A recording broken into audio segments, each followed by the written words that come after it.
Important question है, ध्यान से देखेंगे। Question number 15, D Mahapatra commenced business with cash 50,000 and 1 lakh by check. 1 lakh by check मतलब पैसे आए हैं, तो टोटल पैसे कितने आए हैं? 1,50,000 कैश के फॉर्म में आए हैं, 1 लाख चेक आया है, बैंक में जाएगा वो सीधा। उसके अलावा कैपिटल में भी इंट्रोड्यूस्ड इन काइंड, तो वो गुड्स लेके आए हैं कितने? 60,000, मशीनरी 1 लाख, फर्नीचर 50,000। तो ये खरीदा है हमने पैसे लाने के बाद, या ये कैपिटल इंट्रोड्यूस्ड ही है? ये कैपिटल इंट्रोड्यूस्ड ही है। कैपिटल में भी इंट्रोड्यूस्ड इन कैश और इन काइंड। ध्यान से देखेंगे, पहला कॉलम सीरियल नंबर, दूसरा ट्रांजैक्शन और पर्टिकुलर्स, आप कुछ भी लिख सकते हैं। फिर आप करते हैं assets is equal to liabilities plus capital. तो चलो, ट्रांजैक्शन तो आप लिख ही लेंगे अपने आप, मैं सीधा कर रहा हूं ट्रीटमेंट। ध्यान से देखिए क्या क्या लाए हैं। कैश, एक एसेट क्रिएट हो जाएगा, कैश 50,000। बैंक बैलेंस कितना है? 1 लाख। स्टॉक, गुड्स कितने हैं? 60,000। मशीनरी,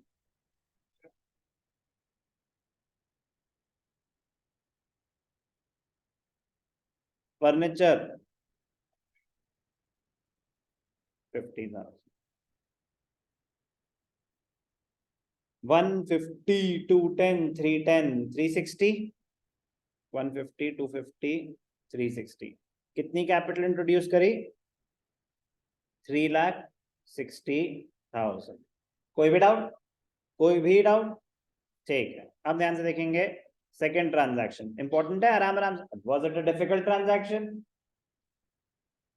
अटेम्प्ट करना चाहिए कि आपको क्या लग रहा है, चुनाव करने के बाद आपको क्या लग रहा है। गलती होगा ना, ज्यादा से ज्यादा क्या हो जाएगा, बट एटलीस्ट ट्राई तो करो कि आपको क्या लग रहा है कि हो क्या रहा है। Second transaction, interesting transaction. 1/3 of the above goods sold at a profit of 10% on cost, half of the payment is received in cash. This is also easy. मैं कह रहा हूं कुछ भी ट्रांजैक्शन आए उसको ब्रेक करना सीखो, उसके वर्किंग नोट्स बनाना सीखो। Working note number 1, transaction related, transaction 2। ध्यान से देखेंगे, 1/3 ऑफ द गुड्स, तो गुड्स कितने के थे? 60,000। तो सामान कितने का है? 20,000। Sold at a profit of 10%, तो प्रॉफिट कितना हो गया? 2,000। तो सामान कितने का हो गया? 22,000। Half of the payment received in cash, बाकी नहीं मिले, क्रेडिट सेल है।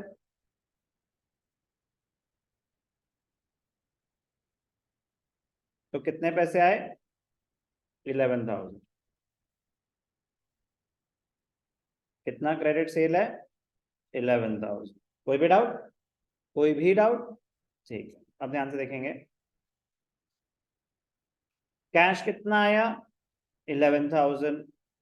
बैंक से कोई लेना देना? नो। स्टॉक कितना चला गया? 20,000। मशीनरी से कोई लेना देना? नो। फर्नीचर से कोई लेना देना? नो। एक नया एसेट क्रिएट हो गया, किस नाम से? डेटर्स। कितने पैसे लेने हैं डेटर्स से? 11,000। कितने पैसे लेने हैं? 11,000। कोई लायबिलिटी नहीं। प्रॉफिट हुआ, कैसे प्रॉफिट हुआ? 20,000 का सामान 22 का बेचा, तो प्रॉफिट कितना हुआ? 2,000। प्रॉफिट कितना हुआ? 2,000। तो new equation, cash 61,000, bank balance 1 lakh, stock 40,000, machinery 1 lakh, furniture 50, debtors 11, liabilities 0, capital 362। Verify कर लेना चाहिए। 161, 201, 301, 351, 352, 362 मैच कर रहा है, बिल्कुल ठीक है। Third transaction, depreciation on machinery. Depreciation की क्या ट्रीटमेंट होती है? एसेट में से माइनस, कैपिटल में से माइनस, एसेट में से माइनस, कैपिटल में से minus. 10% depreciation on machinery, machinery 1 lakh है। डेप्रिसिएशन, कैश से कोई लेना देना? नो। बैंक से कोई लेना देना? नो। स्टॉक से कोई लेना देना? नो। मशीनरी से definitely rate of depreciation is 10%, तो 1 लाख माइनस 10,000। फर्नीचर से कोई लेना देना? नो। डेटर से कोई लेना देना? नो। लाइबिलिटीज? नो। क्या हुआ? एक्सपेंस है, कैपिटल कम हो गई, तो क्या आ जाएगा यहाँ पे? New equation. कैश कितना है? 61,000। Bank balance 1 lakh. Stock 40,000। Machinery 90,000। Furniture 50,000। Debtors 11,000। Individually -10 is equal to -10। ठीक है, कोई भी डाउट? चलो नेक्स्ट।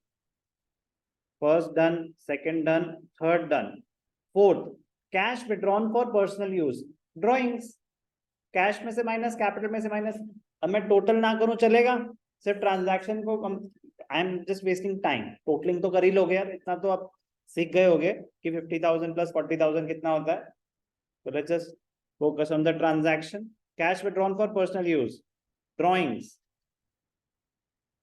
कैश में से माइनस, कैपिटल में से माइनस, कैश में से माइनस, कैपिटल में से माइनस। कोई भी doubt? Interest on drawings, interest on drawings at 5%, interest on drawings at 5%। क्या सिखाया है आपको? कैपिटल में प्लस, कैपिटल में माइनस कर चुके हैं ना। Interest on drawings 5% of 10,000 is 5। Drawings पे कैलकुलेट होगा, 10,000 ड्रॉइंग्स है। Interest on drawings, interest on drawings, cash में से माइनस, कैपिटल में से माइनस, प्लस 500 माइनस 500। कोई भी doubt? This is where some students they are left behind.